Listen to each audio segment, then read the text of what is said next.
I'm Marco Werman, and this is The World. After the Charlie Hebdo massacre in Paris last January, how many of us wondered if that could happen here? Speculative, maybe even a far-fetched question then, but not today, not after what happened last night in Garland, Texas. We don't yet have all the facts, but this is what we do know. 2 gunmen drove up to a building in Garland where a contest featuring cartoons of Islam's Prophet Muhammad had been taking place. They opened fire and then police shot them dead. In a moment, we'll look at this odd balance between free speech and using it to insult religion. But first, this incident has put a spotlight on the group that organized the event, the American Freedom Defense Initiative, or AFDI.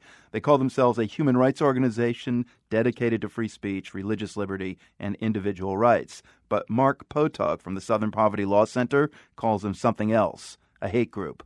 They are an organization co-founded by a woman named Pam Geller. Geller is probably the most visible and flamboyant of the anti-Muslim ideologues that we have in this country. So what seems to be the AFDI's main concern regarding Islam? Well, Geller, in her own words, has described Islam not as a religion, but rather an extreme ideology. She's called it the most radical and extreme ideology on the face of the earth, and that there is, a secret plan to make the United States part of a gigantic Muslim caliphate. What do you make of the aim of this cartoon contest down in Texas, drawing the Prophet Muhammad? I mean, that's an expression of free speech, isn't it? Well, sure.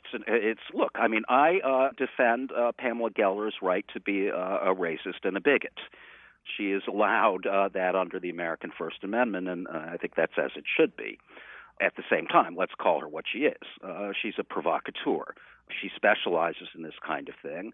She has posted cartoons of the Prophet Muhammad on her website, very ugly cartoons, in the past, and it kind of goes on from there. I mean, she really does specialize in defaming not simply radical Islamists, but Islam in general and Muslims as a whole.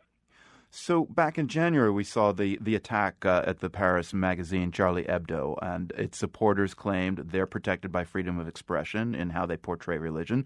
Rightly so, many would argue. When you come right down to it, would you draw a distinction between the AFDI and a publication like Charlie Hebdo? Is there a difference? Yes, I would draw a distinction. And what is that? The reason is this. I saw recently an analysis of what Charlie Hebdo really targeted, and a very, very tiny percentage of their cartoons and commentary, satirical commentary, have really been aimed at Muslims and Islam. Charlie Hebdo, in fact, spent much more of its energy directed at the targets that satire is usually directed to, which are essentially the rich and the powerful.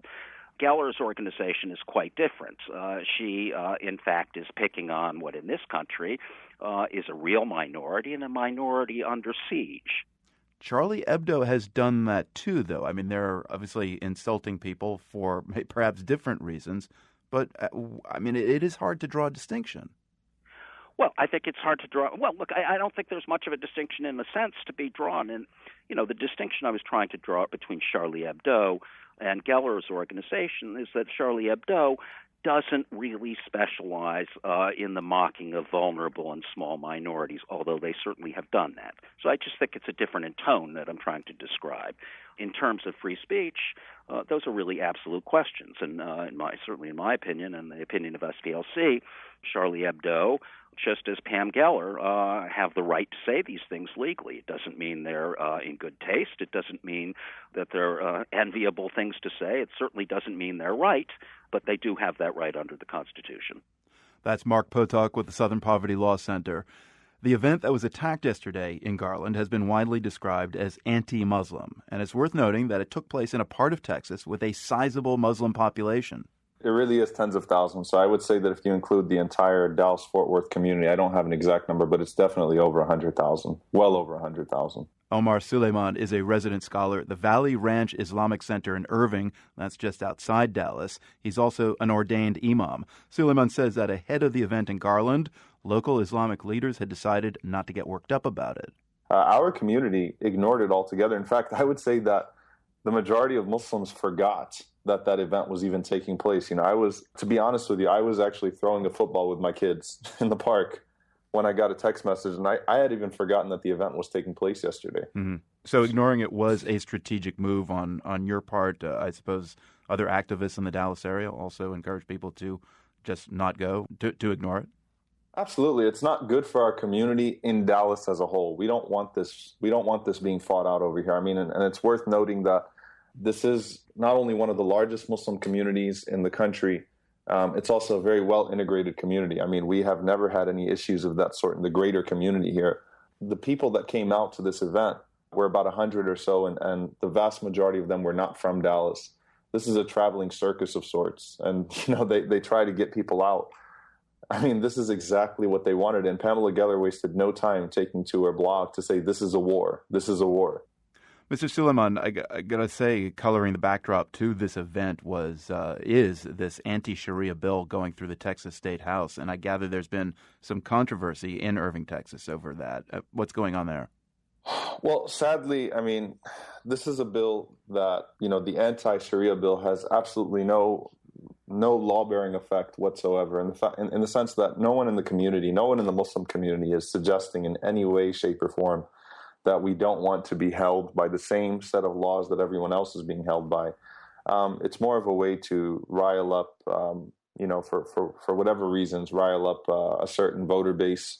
I guess it's just your typical example of a culture war, right? That there's a group of people here that are coming to change the way that we live and change our society and change our community. And I personally attended a few city council sessions, and I spoke on the part of the Muslim community and to say, and again, on the part of many people in the general community, not just the Muslim community, that why are we inviting this bigotry and this racism in the greater scale of things? I mean, is there really a concern in Texas among some Texans that Muslims want to introduce some kind of Quranic law to the Texas state?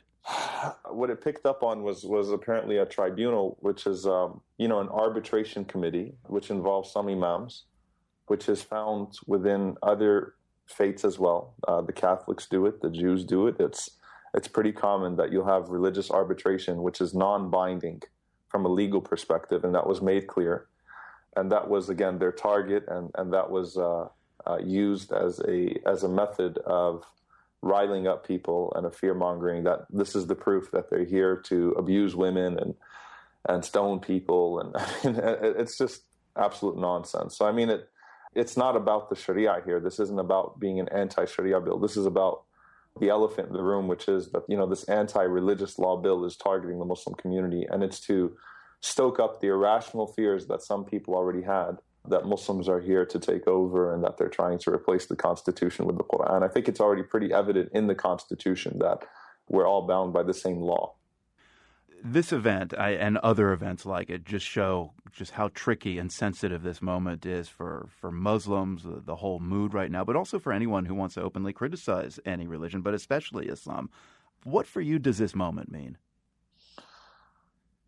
Honestly, it's frightening. It's absolutely frightening because, look, if you can tell by my accent, I don't have an accent. I'm born and raised in America. I've never known any other country. I've never lived in another country. I have lived in another country, but I've never had a passport outside of this country. And we've had incidents. I'm from New Orleans. My wife is from Baton Rouge, where my wife has been shouted down on multiple occasions because she wears the headscarf and told to go back home, yelled out of a Walmart, intimidated on her way to her car. Unfortunately, I think that Muslim women in particular are like moving targets now for these Islamophobes.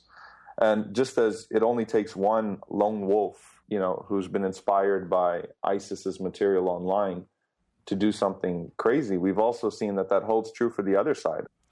Omar Suleiman, a resident scholar at the Valley Ranch Islamic Center in Irving, Texas. He's also an ordained imam. Thank you very much for your thoughts. Thank you. I appreciate you having me.